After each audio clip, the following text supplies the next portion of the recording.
Maddie Soto was last seen on Monday, one day after she and her family celebrated her 13th birthday. On February 26, 2024, a 13-year-old girl went missing in Orange County, Florida.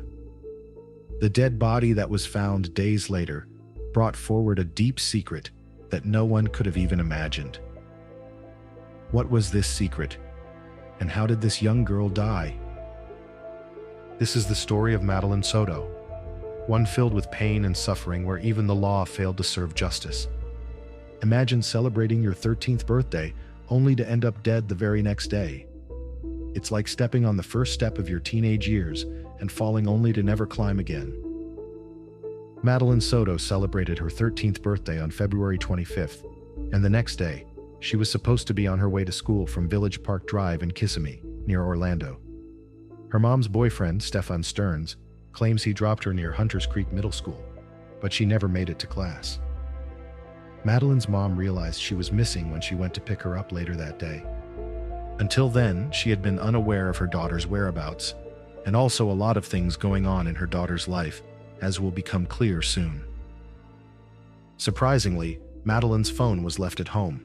She was reported missing at around 8 p.m. that day. Where had Soto gone? Was she alive? Madeline, a 5'1" tall girl with blonde hair and blue eyes, was last seen wearing a green sweatshirt, black shorts, and white Crocs.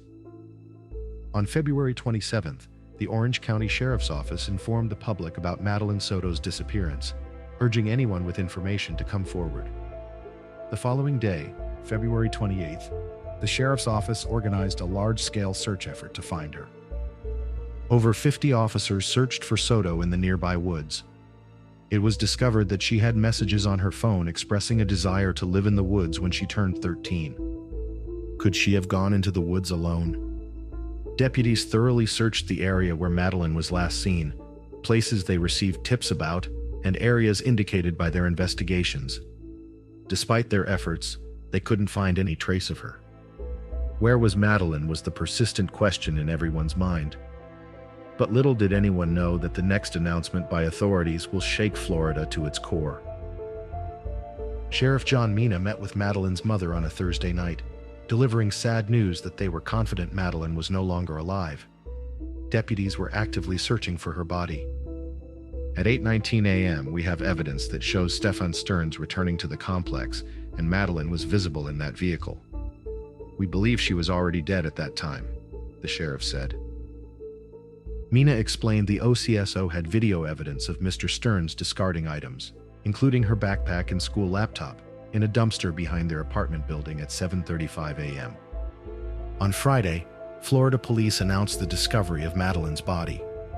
Despite a 4-day search, the local sheriff's office sadly confirmed their suspicions of her demise. The dead body was proof that something bad had happened with Madeline, and the officials were bent on knowing what, and that's when the next announcement came through. During the investigation into Madeline's disappearance, Orange County Sheriff's Office detectives found disturbing images on Stearns' phone when they examined it forensically. Attempts to delete evidence were also uncovered. Further investigation revealed that these crimes occurred at the family home in Kissimmee. Detectives promptly informed the Kissimmee Police Department. Currently, KPD detectives are leading the sexual battery case, collaborating with the Criminal Investigations Division. It came into light that there was a possibility that Stearns had been sexually abusing Madeline for quite some time now, and Madeline's death could be connected to this. On Monday, March 4th, another arrest warrant was issued for Mr. Stearns. This warrant accused him of abusing Madeline since at least 2022, when she was just 11 years old.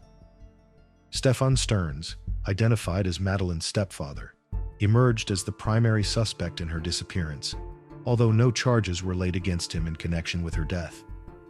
While he faced allegations of sexual battery involving a minor, the investigation into Madeline's fate remained ongoing. According to a statement from the Kissimmee Police Department, detectives obtained an affidavit indicating that Stearns consented to a search of his phone, but claimed to have accidentally reset it on February 26, 2024. Despite efforts to erase data, investigators uncovered disturbing images and videos depicting child sexual abuse. These materials were dated back to August 2022, coinciding with Madeleine's age. Surveillance footage released during a subsequent press conference revealed Madeleine inside Stern's car, suggesting she was already deceased. Stearns maintained his innocence, stating that he had dropped Madeleine off and everything seemed normal. However, Madeleine's mother, Jen Soto, presented a conflicting narrative. She claimed to have been informed that Madeleine was seen walking near the church by the middle school on surveillance cameras, but never reached the school. Kissimmee PD shared photos of Mr. Stern's car, which he was driving between 1 p.m. and 2:30 p.m. on February 26th on State Road 192 and Old Hickory Tree Road. It's believed that his car had a flat tire at that time. That's all about Stern.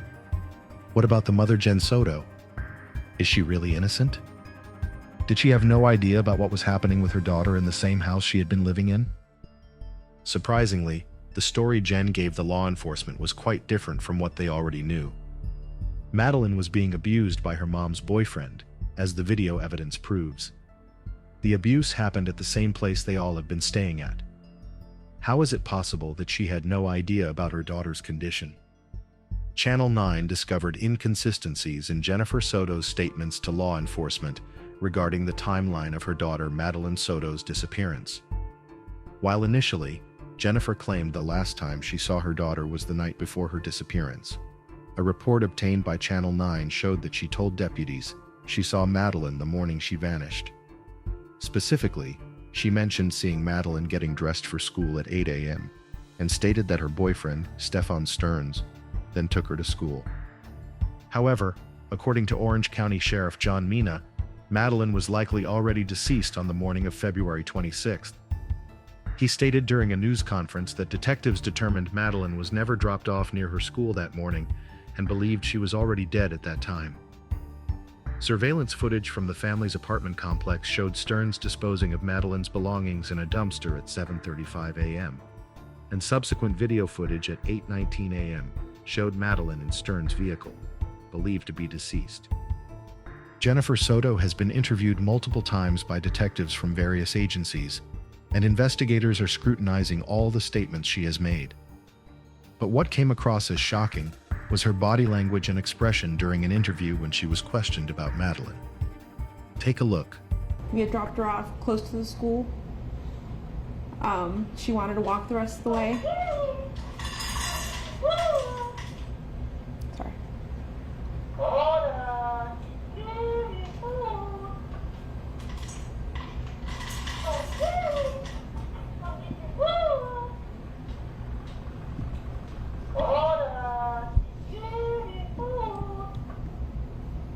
That should be it. Sorry about that.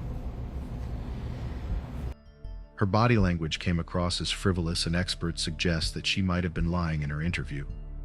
Who in their right mind would make such a face when their 13-year-old has been missing for days? Detectives are also examining Stearns' statements, including his claim that he dropped Madeleine off at school the morning she disappeared. However, law enforcement officers believe Stearns never drove Madeleine to school, and that she was already deceased that morning. What makes this argument even more compelling was a body language analysis, where experts were certain that Stern was definitely lying in the interview. We don't know where she is. We don't know if she's safe.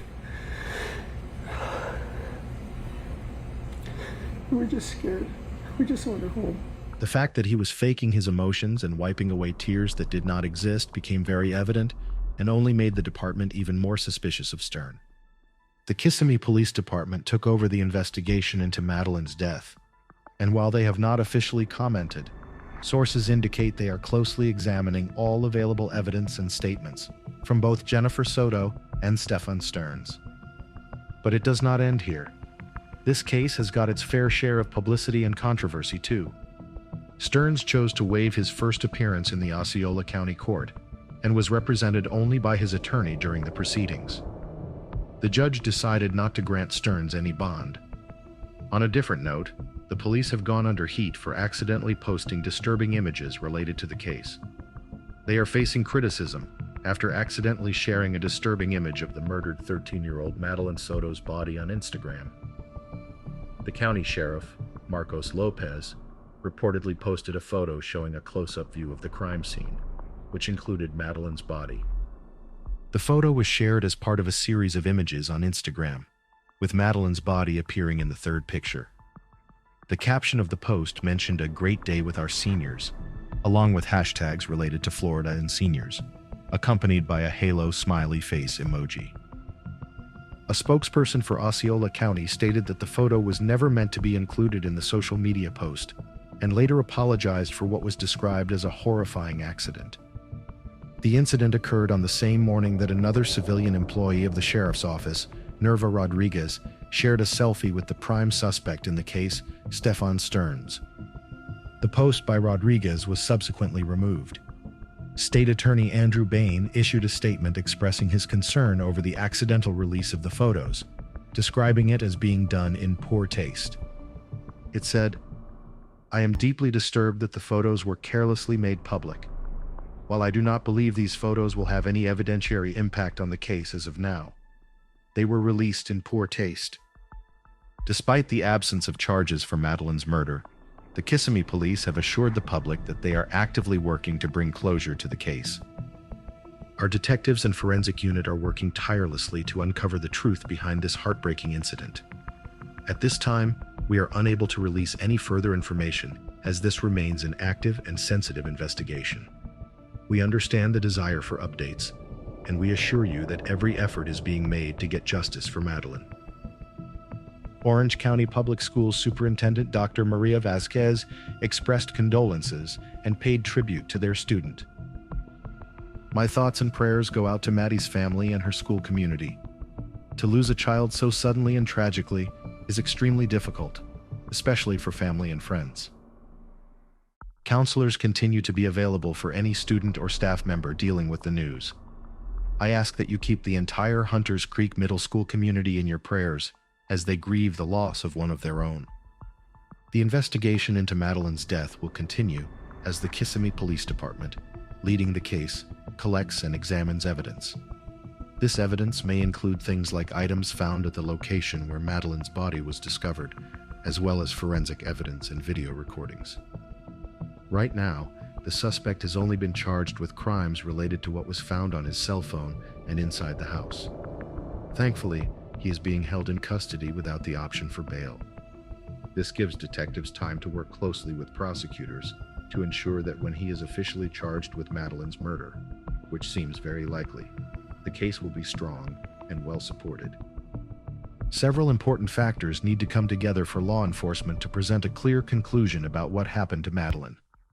This information will eventually be reviewed by the state attorney, who will carefully examine the evidence and decide on the next steps in the legal process. What do you make of this case? Share your thoughts in the comments below. As always, thanks for watching.